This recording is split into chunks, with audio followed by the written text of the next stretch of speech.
My next journey will be freight exchange, which shouldn't be too bad.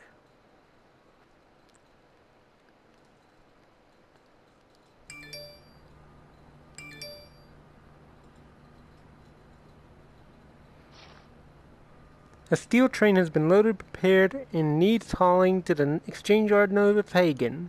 With that complete, we have another train, this time packed with timber, waiting for you. Alright. Let's climb aboard. Close the cab door. Alright.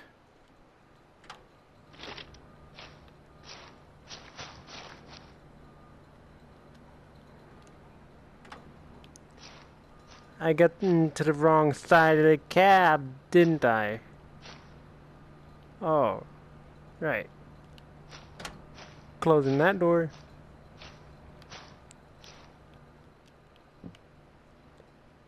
Now I need to close the door.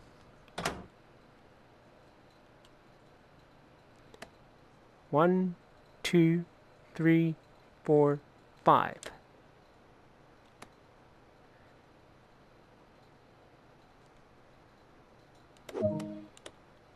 Alright, sitting in the driver's seat, or the engineer's seat as they call it.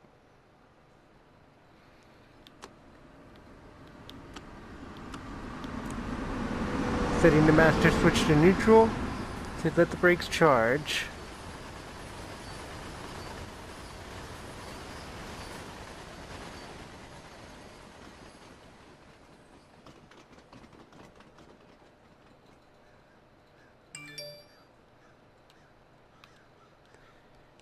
And while we're doing that,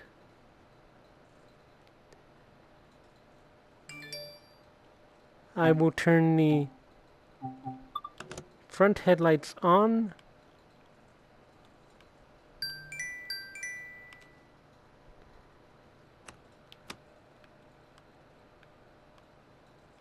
Oh, whoops.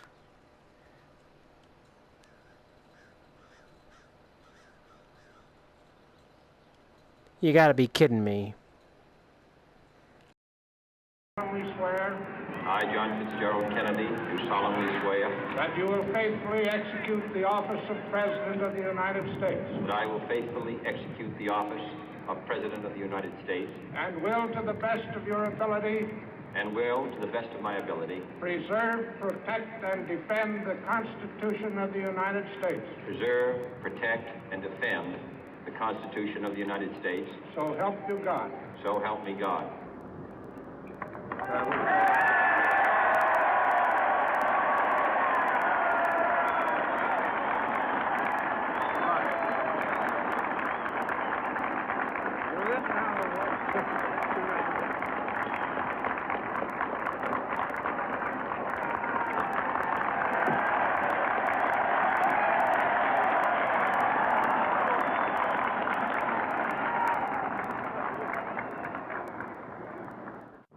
Vice President Johnson, Mr. Speaker, Mr. Chief Justice, President Eisenhower, Vice President Nixon, President Truman, Reverend clergy, fellow citizens.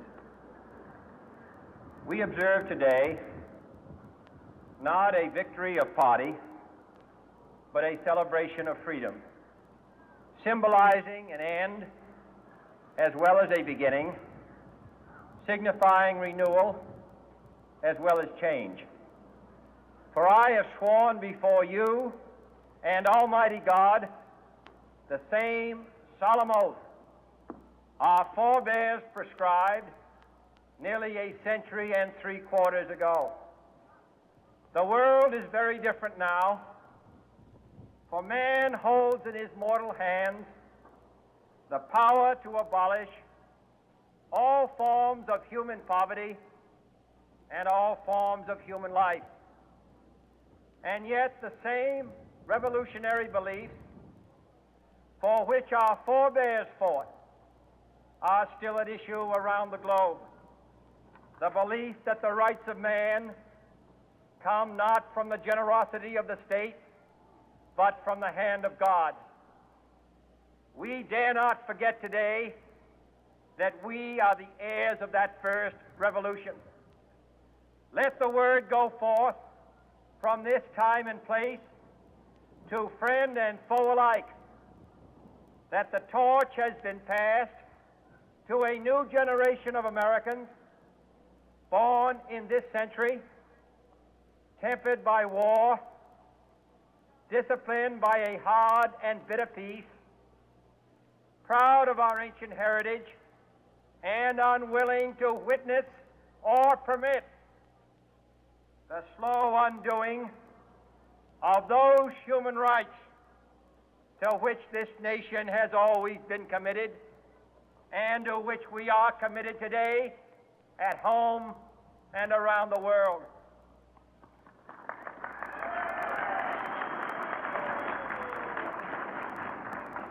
Let every nation know, whether it wishes us well or ill, that we shall pay any price, bear any burden, meet any hardship, support any friend, oppose any foe to assure the survival and the success of liberty.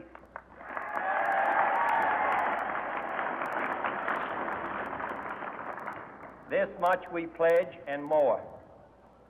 To those old allies whose cultural and spiritual origins we share, we pledge the loyalty of faithful friends. United, there is little we cannot do in a host of cooperative ventures. Divided, there is little we can do, for we dare not meet a powerful challenge at odds and split asunder.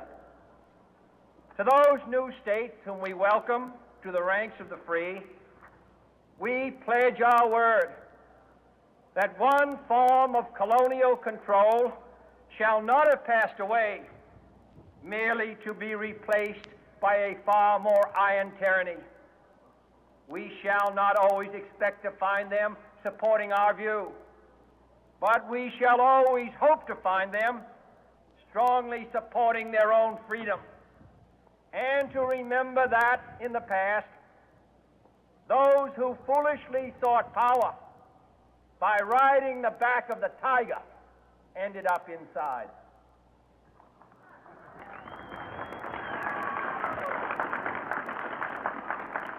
To those people in the huts and villages of half the globe struggling to break the bonds of mass misery, we pledge our best efforts to help them help themselves for whatever period is required, not because the communists may be doing it, not because we seek their votes, but because it is right.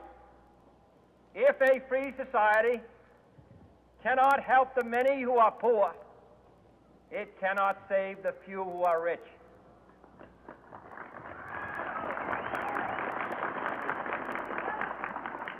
To our sister republics south of our border, we offer a special pledge to convert our good words into good deeds, in a new alliance for progress, to assist free men and free governments in casting off the chains of poverty. But this peaceful revolution of hope cannot become the prey of hostile powers.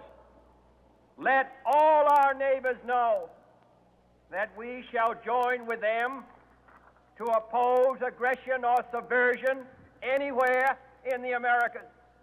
And let every other power know that this hemisphere intends to remain the master of its own house.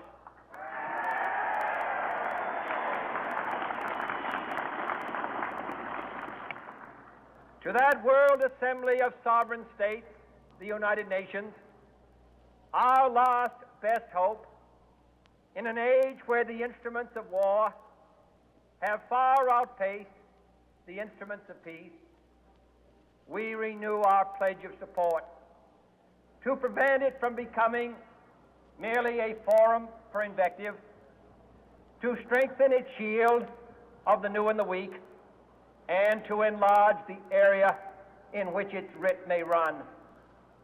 Finally, to those nations who would make themselves our adversary, we offer not a pledge, but a request that both sides begin anew the quest for peace. Before the dark powers of destruction, unleashed by science, engulf all humanity in planned or accidental self-destruction, we dare not tempt them with weakness, for only when our arms are sufficient beyond doubt can we be certain beyond doubt that they will never be employed. But neither can two great and powerful groups of nations take comfort from our present course, both sides overburdened by the cost of modern weapons, both rightly alarmed by the steady spread.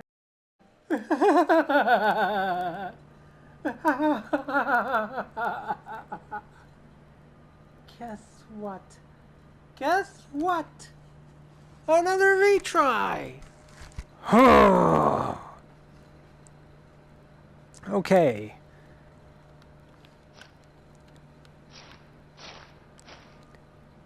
I'm willing to do this over again if that's what it takes. Alright. Close the door.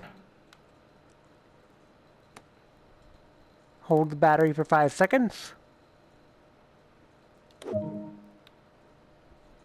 And sit in the engineer's seat.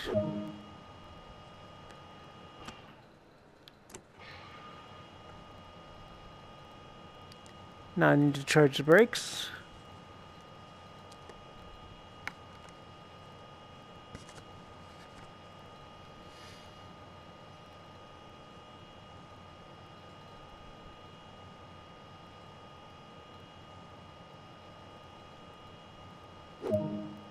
All right.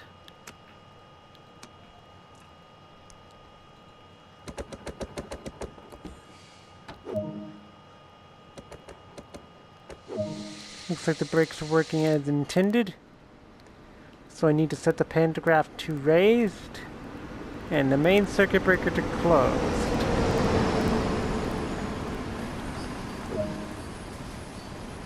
Then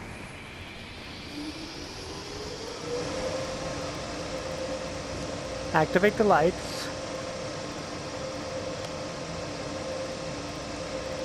Set the headlights to bright.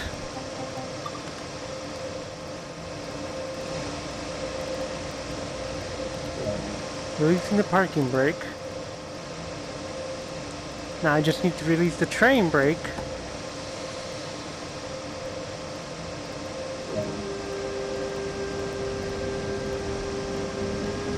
Now I need to stop before the red signal.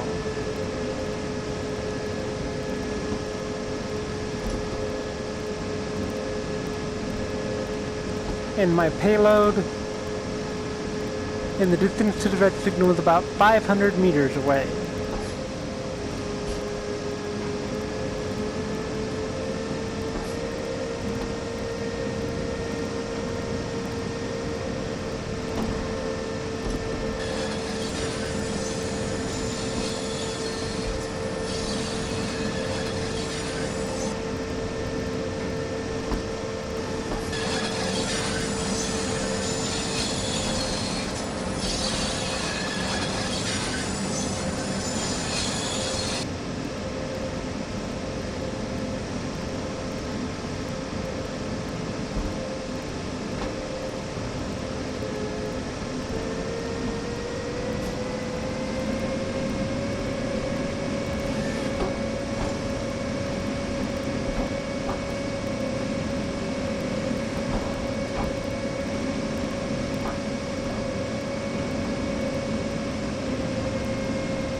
right?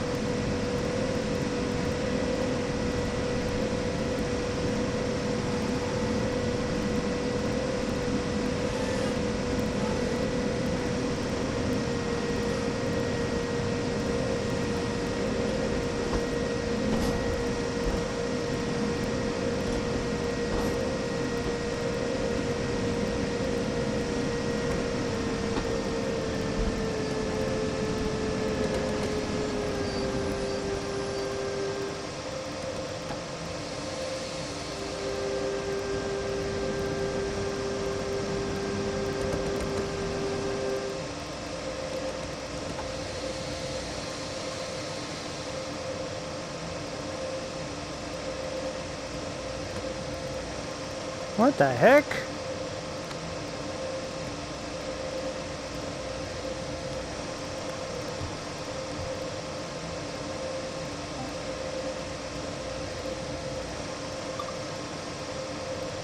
Oh, come on, really?